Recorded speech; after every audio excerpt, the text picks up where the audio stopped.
Good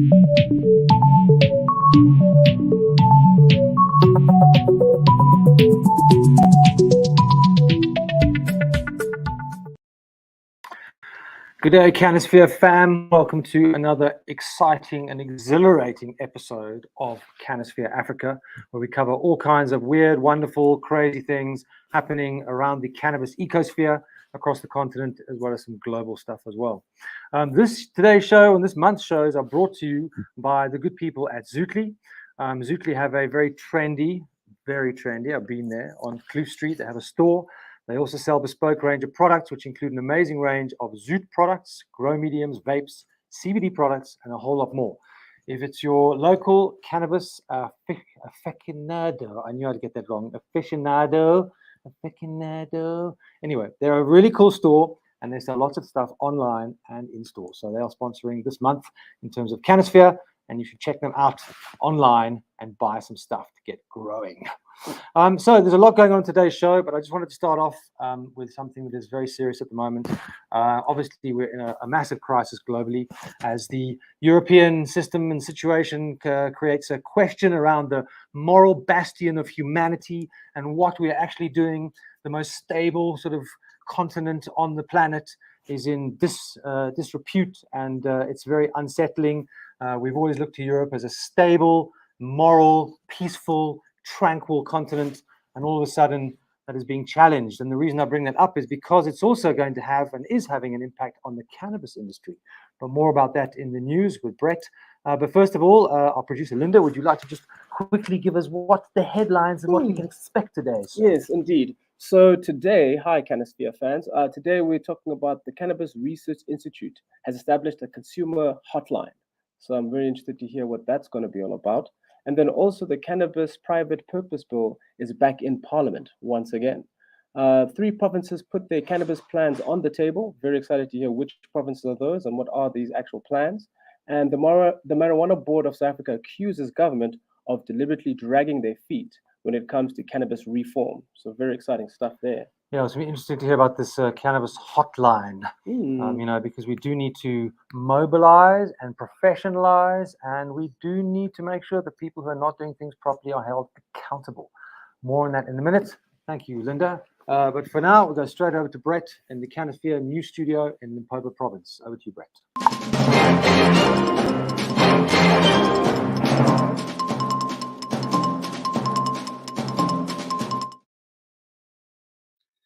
Greetings from the CannaSphere News Desk in Limpopo. We watch with horror the scenes unfolding on international TV channels of the intensifying Russian invasion of Ukraine and the death and destruction that Vladimir Putin has unleashed. From a cannabis perspective, Ukraine was poised to legalize medicinal cannabis this year, although that's now gone up in smoke, so to speak. Ironically, Russia has slightly more liberal cannabis laws right now. You can possess up to 600 grams without incurring the wrath of the authorities, while in Ukraine, possession is completely illegal, and the penalties for dealing in both countries are high, with up to 20 years if convicted. The price of cannabis is likely to go through the roof with the war into its 6th day in Kiev, and supply chains disrupted. Before the invasion, cannabis was already expensive in Ukraine. According to We Be High website, around 50 US for a matchbox. That's roughly 10 US a gram, 160 Rand a gram. A bank bag costs you 1,600 Rand. Meanwhile, the European head of cannabis multinational Kiron Life Science, Franziska Katterbach, has warned that the price of cannabis in Europe is likely to rise as a result of the war in Ukraine.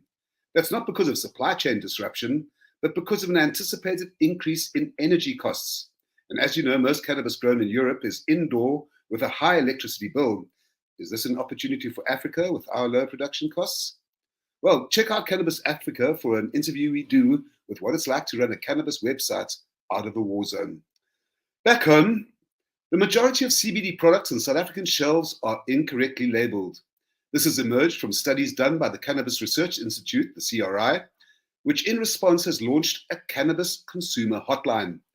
I'm joined now by the CRI's senior researcher, Bella Dorrington. Bella, welcome to the show. How bad is the mislabeling of CD products in South Africa? Thank you, Brett. Yes, we've seen a lot of CBD products that are incorrectly or misleadingly labeled. However, incorrect labels are not always done deliberately, and often the product owner is not aware of the regulatory standards for CBD products. If I can give you an example, if you state a shelf life of 1 year, you need to be able to share the stability data to back it up. So, Bella, is it mostly local products or imported products that are to blame for the mislabeling, or is it across the board? I would have to say both are to blame. On the one hand, some products do not disclose the country of origin where their CBD active comes from. And then on the other hand, unregulated local extractors may produce products that contain harmful contaminants and solvents. So this is not good for the consumer, as they can't verify the labels or the quality of the product. Mm. So if I'm unhappy with a CBD product or something that I've purchased, what can I do about it? The CRI is taking the responsibility to act as the voice for non-complying CBD and cannabis activities. We invite the public and supply chain stakeholders to lodge complaints on non-complying cannabis and CBD activities, advertisements, and products. And this can be done through our website. We have a form that you can fill out and then email back to us. And then in turn, we provide regular updates on complaint trends, status of completion, as well as statistics. And Bella, who would you turn these complaints over to? Is it SAPRA? Is it the police? I mean, who's responsible for following up? If say in the Waterside Mall in somewhere there's a high THC product being sold in a children's shop, who does the complaint go to? Yes, this will be processed and then sent to the SAPRA, so the South African Health Product Regulatory Authority, as well as law enforcement agencies. And we could send it to the advertising bureau. Thank you. That's Bella Dorrington from the Cannabis Research Institute. And that's a long overdue, I think, with the unregulated space that we're in, that the CRI stepped forward to offer up a kind of ombudsman role, I suppose, in cannabis products, if you're unhappy with what you think you're buying. Right, back to the news. The Cannabis for Private Purposes Bill has reared its head in Parliament again, albeit in a more watered-down version. Senior State Law Advisor Saul Roberts' idea of leniency is that you'll go to jail for only 10 years instead of 15 if you grow more than 20 cannabis plants at home. He told Parliament on Tuesday last week that the reworked version of the Cannabis for Private Purposes Bill would also allow for cannabis criminal records to be expunged, but only after 10 years. Anyway, the committee meets again on March the 6th to consider the bill. 3 provinces have paid lip service to cannabis in their State of the Province addresses, but all were vague on detail. Gauteng Premier David Makura says its 3 cannabis priorities are to get the law changed, to allow for commercial trade, and to raise investment and get black entrepreneurs into the cannabis industry. Eastern Cape Premier Oscar Mabuyane said he was going to establish a cannabis advisory committee, while KZN Premier Sihle Zikalala said details of the province's cannabis action plan would be revealed in the budget speech. The Marijuana Board of South Africa says the president's pro-cannabis speech was all a set of repeated cliches, and that senior government officials were deliberately hampering cannabis reform by being obstructionist. Ramaphosa's government, it said, was speaking with a forked tongue, and that elements within the Justice Department, it said, were against cannabis legalization. There's also been lukewarm reaction to the provincial cannabis speeches. The Eastern Cape Chamber of Business says the Premier should have used the State of the Province address to issue free licenses to existing cannabis farmers or offer some other financial support. Meanwhile, 5 men have appeared in the George Magistrates Court in the last week in connection with the cannabis distribution system between the Eastern Cape and the Garden Route.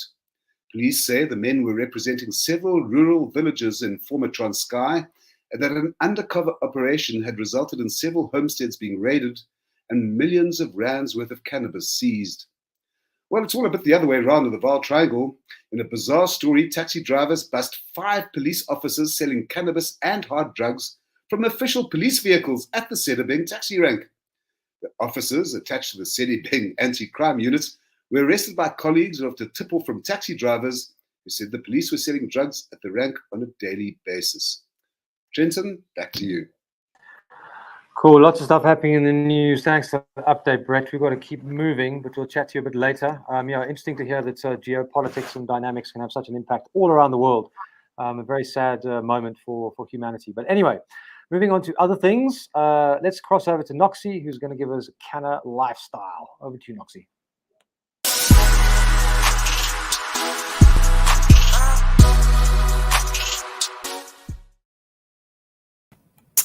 What's up? What's up? Welcome to the CannaSphere Lifestyle News Desk with me, the Kush Queen, bringing you all things lifestyle, art, and entertainment in the Cannasphere.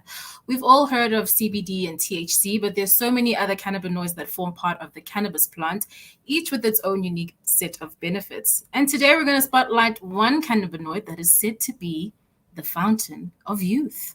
And for once, this has nothing to do with external beauty, but everything to do with the inside your head.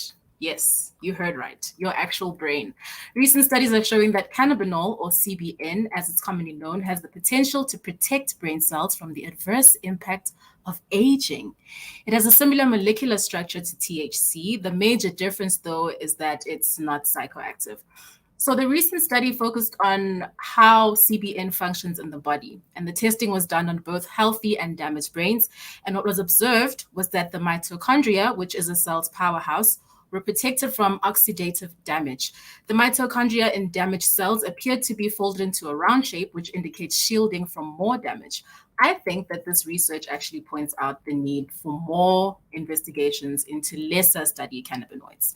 Remember when they told us cannabis would make you dumb or lose your memory? Well, CBN just proved that myth so wrong. Back to you, Trenton.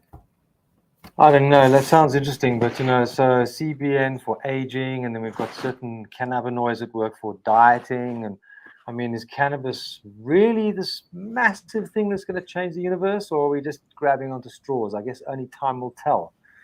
Yeah, time will tell. I think option A. I don't think we're grabbing onto straws, Trenton. Yeah. I think we're onto something here. Hope so, because if it's a fad, I will be very annoyed. Noxy, we'll chat to you a bit later. I forgot to mention that we're actually giving away something by our sponsor this month called Zootly, and we're giving away a Zootly nest. So if you would like to learn how to grow, this is an all-in-one package to help you blossom and get into the growing space. Let's cross over to Jeff, who's going to be talking to us about Cannatech and Internationale cannabis news. Over to you, Jeff.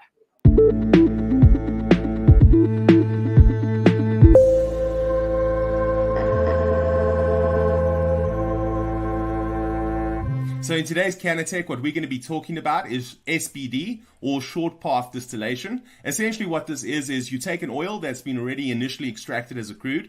If it's been winterized and prepared, you load it into a boiling flask in a heating mantle, and this will vaporize and go up the column and then process over a condenser. Now you can either do hot or cold condensing depending on what you're trying to achieve with the actual fractional distillation, but essentially what you're doing is you're breaking up the oil into different fractions where you get rid of impurities and ultimately enrich the sample to get to that higher 90-95% type of purity. Additionally, you can follow this up by doing some form of chromatography or taking it to like a liquid extraction for the process, and that gives you a bit of idea about our Cannatech. Now, in terms of the international news, the interesting one has been to see from Portugal, Infarmed, which is essentially our SAPRA, but in Portugal, they have approved another 18 licenses for cultivation and extraction activities. There's an additional 80 licenses in the framework waiting for approval as well.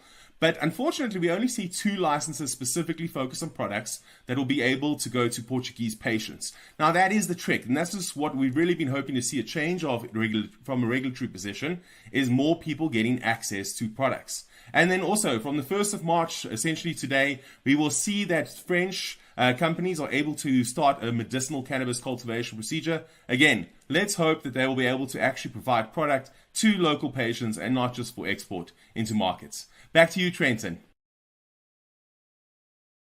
Thanks, Jeff. I think it comes down to one thing: access. I mean, if we look at the CBD market, the LMS that can afford CBD in South Africa, for example, is absolutely minute.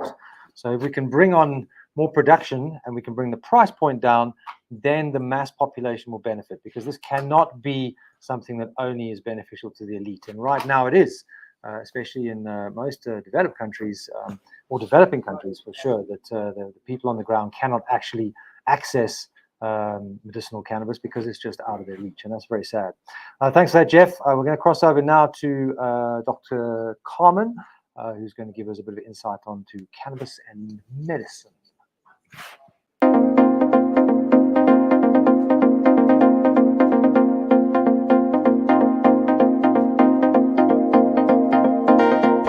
Welcome to this week's Medical Cannabis Insight. Now today I have a question for you. Have you ever thought about, can you actually speak to your doctor about using cannabis? And if you did, would they judge you or not? And how much does your doctor actually know about cannabis in the first place? If I were to hazard a guess, I'd say probably very little. And that's because medical cannabis and the endocannabinoid system are not taught at medical school, in most medical schools actually, and even up until this day. Now, a review that was conducted examining the behaviors and the belief systems of medical professionals actually looked at this question. This review surveyed many different studies that actually asked the question, how do doctors and medical students feel about medical cannabis? And some of the questions that they asked are, do doctors and medical students believe that cannabis should be legalized? Do they think that they should be legalized for recreational purposes or just as medicine? And how convinced are medical professionals in their ability to prescribe cannabis successfully? And so this review looked at 40 different studies dating back from 1991 up until 2019. And here are some of the questions that were asked. You may be shocked at the results. The first question was, do you believe that cannabis should be legalized for therapeutic purposes? Of all the studies that were looked at, only about 50% of medical professionals and students believe that cannabis should be legalized for therapeutic purposes. The next question was, do you believe that cannabis has any therapeutic utility? And here's a little bit of a surprise. 64% of doctors and medical students said yes, they do believe that cannabis has some therapeutic utility. The next question that was asked is, should cannabis be legalized for recreational use? And 36% of respondents said yes. And this perhaps reflects the attitudes that medical professionals have against cannabis, because really we learnt about cannabis in respect of it being a drug of abuse. And so the last question that I want to tell you about is, are you confident in your level of knowledge regarding the health effects of cannabis? And here, interestingly, 41% only of healthcare professionals and medical students said yes. But the interesting thing about that answer is that 33% of practicing healthcare professionals said that they are confident in their ability to prescribe and talk about medical cannabis. But 58% of students were confident in their ability to do the same, which perhaps reflects a movement towards the more open discussions that medical professionals hopefully in future will begin to have in using cannabis as medicine. But two primary things really emerged from this review. The first is that it's very clear that the interest in medical cannabis amongst healthcare professionals and medical students has increased over the past few decades. And secondly, that there is a growing desire amongst medical students and healthcare professionals for educational content on this topic. So these findings suggest that perhaps the medical community should start to prioritize the development of educational programs for medical cannabis. And this is very important because in order for medical cannabis to succeed and to be a safe and viable therapeutic option for so many people who need it, medical professionals who administer the medical cannabis need to be well trained and confident regarding the clinical effects of this medicine. Until next time. So encouraging to see that there's an increase, but it's still, I can't fathom that you go to medical school and still don't learn about the endocannabinoid system. And you still have medical professionals who still don't necessarily are not convinced. But what that demonstrates for me is that even though living and breathing in the CannaSphere world, which is what we do, cannabis is totally normalized, there is still a massive segment of the population where it needs to be normalized. And the other challenges is cannabis is hugely disruptive. If we look at industrial hemp, for example, bringing on, whether it's fabric, whether it's biofuels, we are challenging traditional industries that are looking at this and going, well, this is going to actually take market share. It's disruptive and it's a threat to their businesses and their status quo. You try telling the oil industry in the Middle East that hemp is a reliable resource, renewable resource that's going to knock their whole industry out, and they'll have a few words to say. And this is the challenge. We need to change the way we look at things. Otherwise, the world will not change. Anyway, let's talk about some other change that's happening in the grow world. And we're going to cross over to Kwanda, aka Cuban Zulu, to give us some insight into some growing technology or something happening in the grow space. Over to you, Cuban.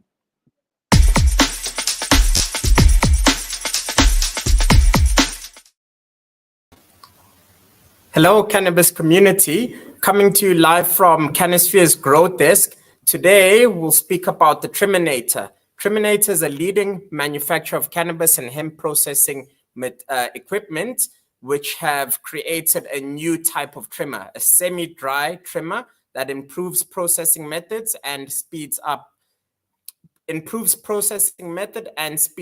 allows the user to trim plants that are semi-dry. This is fantastic and new. The beauty of being able to trim semi-dry is that it has the same results as trimming